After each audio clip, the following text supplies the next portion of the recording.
En lep pozdrav vsem skupaj. Danes smo že v številki 5, torej v koraku številka 5, ko se odločate seveda kot kupec, da boste poiskali svoj nov dom. In sicer pri številki 1 smo se dotaknili v bistvu enega seznama, da vidimo sploh kaj želimo in kaj potrebujemo. Pri številki 2 seveda finančne konstrukcije, pri številki 3 pravno stanje, pri številki 4 seveda stroškov, pri številki 5 pa se bomo danes dotaknili ene zadeve, ki je, bom rekla, da tudi dostikrat pozabljena s strani kupcev. Številka 5 seveda parkirišče. Preverite dobro, čigavo je parkirišče. To je seveda bolj namenjeno za tiste, ki kupujejo v večstanovanjskih objektih nepremičnino.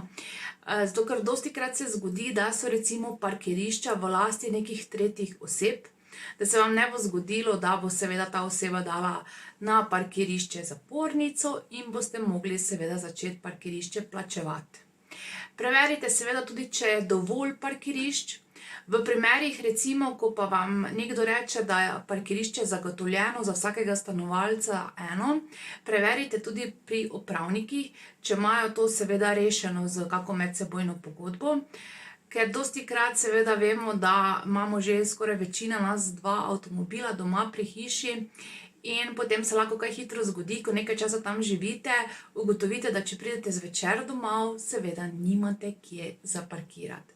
Tako da pazite, dobro preverite te zadeve, recimo pri upravnikih, preverite tudi v zemljiški knjigi, v čigavi lasti so seveda ta parkirišča. Tako da res vam polagam roko na srce, ne pozabite na parkirišča, ker tudi parkirati je potrebno.